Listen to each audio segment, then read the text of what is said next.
به نام خدا. سلام دوستان نهایت گرامی، امیدوار هستم همگی خوب و صحتمند باشید. در این ویدیو از اولین فصل کتاب که عبارت از ست ها می باشد آغاز می نماییم. مفهوم ست ها. ست چیست؟ مجموعه یا دسته از اشیای متمایز یعنی غیر تکراری که دارای ویژگی مشترک باشند به نام ست یاد می شوند. اشیایی که در داخل ست نوشته می شود به نام عناصر همان ست یاد می شوند. ویژگی مشترک عناصر به این معنی است که ست ها به ما کمک می کنند تا یک عنصر را یا یک شی را به آسانی دریافت نموده بتوانیم.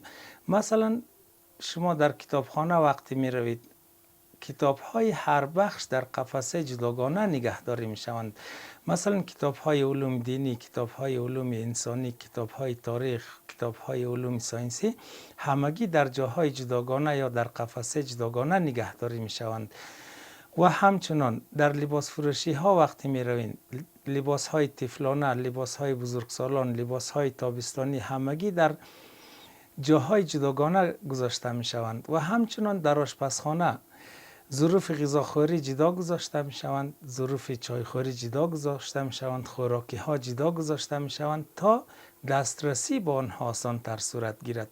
دوستان گرامی، ما ست ها را توسط قوس بزرگ و یا توسط دیاگرام یعنی توسط اشکال هندسی نشان داده می توانیم. مثلا ست A از 1 الی 9 نوشته شده در داخل قوس بزرگ و ست B یک مثلث رسم شده در داخل مثلث 4 حرف از انگلیسی نوشته شده A, B, C و D. و همچنان عنصری که در یک ست شامل می باشد توسط علامه شامل بودن که به این شکل است نشان داده می شود. مثلا 8 یک عنصری از ست A می باشد و عنصری که در یک ست شامل نیست توسط علامه شامل بودن در بالای سرش یک خط میگیریم. فرضاً در شامل ست A نیست. ست ها را ما به دو روش نمایش می دهیم. جزء A روش لیست کردن عناصر. در این روش تمام عناصر یک ست را در داخل ست می نویسیم و عناصر توسط کامه از همدیگر جدا می شوند. مثلا ست A بر روش لیست کردن نوشته شده از 1 تا 9. این روش به نام روش اجمالی نیز یاد می کنند. و همچنان جزء B روش توصیفی. در روش توصیفی عناصر یک ست نظر به خصوصیاتی که داره نوشته می شود. در داخل قوس نوشته اگر نکنیم هم کدام عیبی ندارد. مثلا ست A ما نوشته میکنیم A یک ست از اعداد طبیعی یک رقمی است. شما ببینید از 1 الی 9 اعداد طبیعی یک رقمی وجود داره.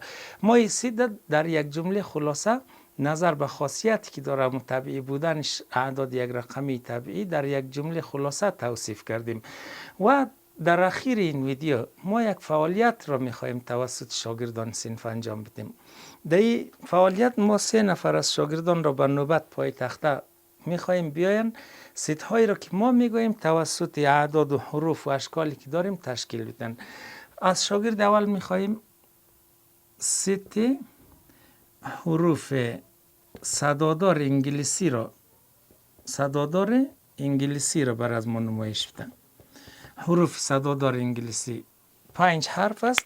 اینجا ما حروف صدادار داریم A, E, I، حرف بعدی O، حرف دیگهش U. این 5 حرف یا 5 حروفی که اینجا نوشته شد اینا حروف صدادار انگلیسی هستند. شاگرد دومی ست چند نوع از میوه را اینجا باید تشکیل بده. ست چند نوع میوه. چند نوع میوه، تمام میوه ها نه. چند نوع میوه که ما در اختیارش قرار دادیم. مثلا سیب، آلو بالو، دیگه دیگه شفتالو، دیگه فرزن ناک، دیگه کیله. این یک ستی از چند نوع میوه است که توسط شاگرد بعدی تشکیل شد. و شاگرد سومی ست اعداد جفت یک رقمی رو بر از ما تشکیل میده. اعداد جفت یک رقمی.